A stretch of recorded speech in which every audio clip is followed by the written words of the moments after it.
Good evening, everyone. It's really a tremendous pleasure and honor to have been asked by PennBDS to give this keynote lecture tonight. I'm really honored and thankful, and it comes at the end of a day in which so many brilliant speakers and activists and participants have taken part in very, very rich, very sophisticated and thoughtful discussions. I had a chance to attend several of the panels, and I know from the people I've spoken to about the other panels just how rich the discussion has been. And that's a tremendous achievement given the atmosphere under which we came together. As I'm sure you know, for the past few weeks and even months, the students here who organized this tremendous conference and put tremendous effort and energy and passion into it have been absolutely vilified for their efforts. Many of us speakers as well and participants have been attacked. Some of us even received awards from the ADL. And really vile things have been said. And I just want to, not to dwell on that, but to take a minute to say something about it. Because I think the kind of hateful attacks that, were used against us is exactly what we stand against. We were accused of coming here to be hateful, to be discriminatory, to even be anti-Semitic.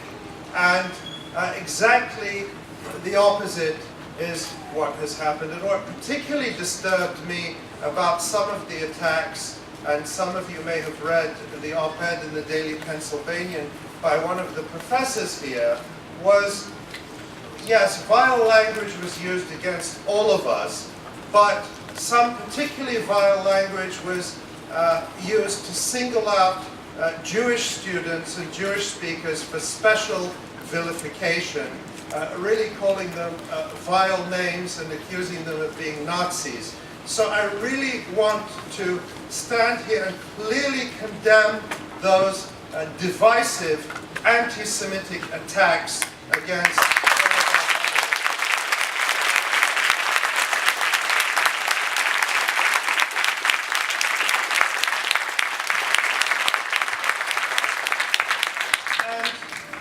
to reiterate the spirit in which we come together and which I have heard expressed throughout this conference and really throughout everything leading up to it from the organizers. We stand together against all forms of bigotry, against racism, against Islamophobia, against anti-Semitism. We are one against sexism, against homophobia, against discrimination due to physical ability. We affirm and embrace the rights, dignity, and equality of all human beings. And all are welcome here tonight.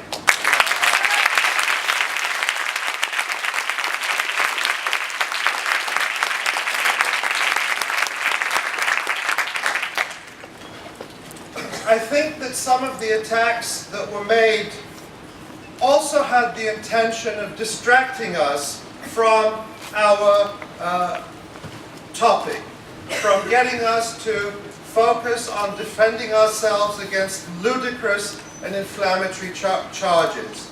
And one of the things we've heard throughout this day is the bringing the focus back to the reality on Palestine, from Susan Abunimah's opening speech this morning to the panels throughout the day, talking about the obstacles that Palestinians face in studying, in traveling, the situation on the ground in so many ways. And I just want us to really focus on why we have come together and what this movement is about.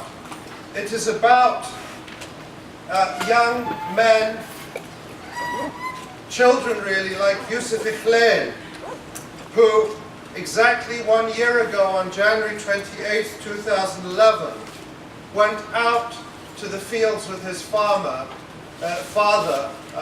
who is a farmer, in their village of Beit Omar in the West Bank, as they have done and their family has done for many years.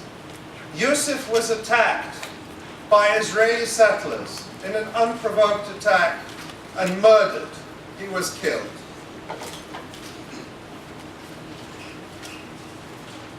Just a few days ago, a commemoration and a protest was held in Palestine asking for justice for Yusuf. There was lots of evidence of who killed him.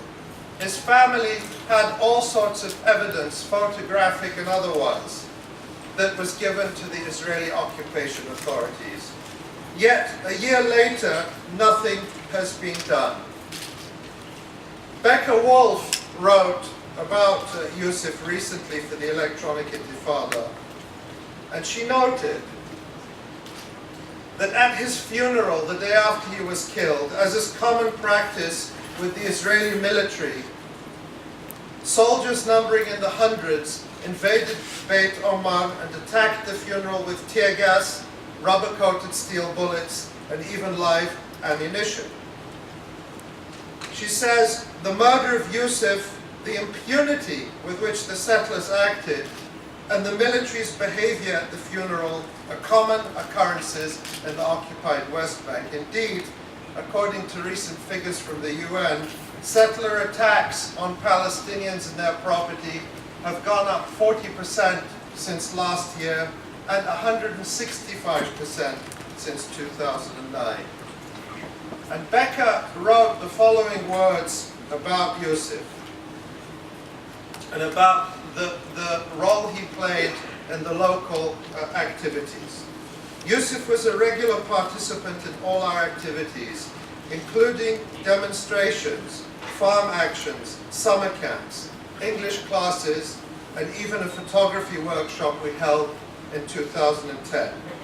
He was a fixture at PSP events, volunteering to set up for conferences and often babysitting my young daughter as we held meetings and tours for international activists. I have vivid memories of Yusuf carrying my baby Rafif around the yard of my house, pointing out the trees, the leaves, trees and flowers, while my husband, Palestine Solidarity Project co-founder Musa Abu Maria, and I met with international delegations at the local popular committee. Well, if you were here earlier in the day, you might have seen a beautiful young child running around. That's Rafif. She's here tonight, as is Becca. And they carry with them the memory. They touched Yusuf. And Yusuf is one of so many people we must remember, for whom there has been no justice. We're here for Mustafa Tamimi. Palestinians are always told, you must be like Gandhi. You must be like Martin Luther King, although in his time, Martin Luther King was set upon with dogs. His supporters were set upon with dogs and fire hoses. And at the time, nobody welcomed Martin Luther King. Well, so it is with the Palestinians who seek to emulate or create their own struggles. Mustafa Tamimi was one of many Palestinians going out every Friday in the village of Nebi Saleh. And when they went out on December 9th, Mustafa was shot at close range. Photographs capture the moment. Shot at close range with a tear gas canister in the face, a high velocity tear gas canister at almost point blank range, and he died. This was a tear gas canister almost certainly made here in the state of Pennsylvania, and perhaps paid for by US taxpayers. And what was his crime? What's the crime of all the Palestinians and even some international solidarity activists have been killed in this way. It is to try to protect their land from seizure by the Israeli army for the benefit of Israeli settlers, building what I will frankly call Jim Crow settlements. Jim Crow settlements built on confiscated Palestinian land, but for Jews only. Taken by force, taken by the blood of young people like Mustafa Tamimi, Yusuf Iqlal, and so many others. We're here for all the people in Palestine, including in the village of Aqaba near Jenin, where, according to Gush Shalom a few days ago, 25 of the 45 houses in the village have recently received demolition orders from the Israeli army. The Israeli army has declared the whole village illegal and even issued demolition orders for the kindergarten and the clinic. And as the mayor of the village, Haj Sami Sadek, told Gush Shalom, we have nowhere else to go. So we're here for the people of Aqaba too. We're here for the people of Al-Araqib, nominally citizens of Israel, but because they're not Jews, they effectively have no rights.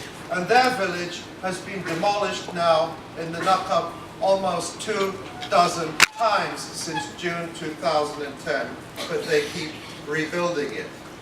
We're here too for the people of Silwan and Sheikh Jarrah, who have been facing expulsion house by house as Israeli settlers take over their homes.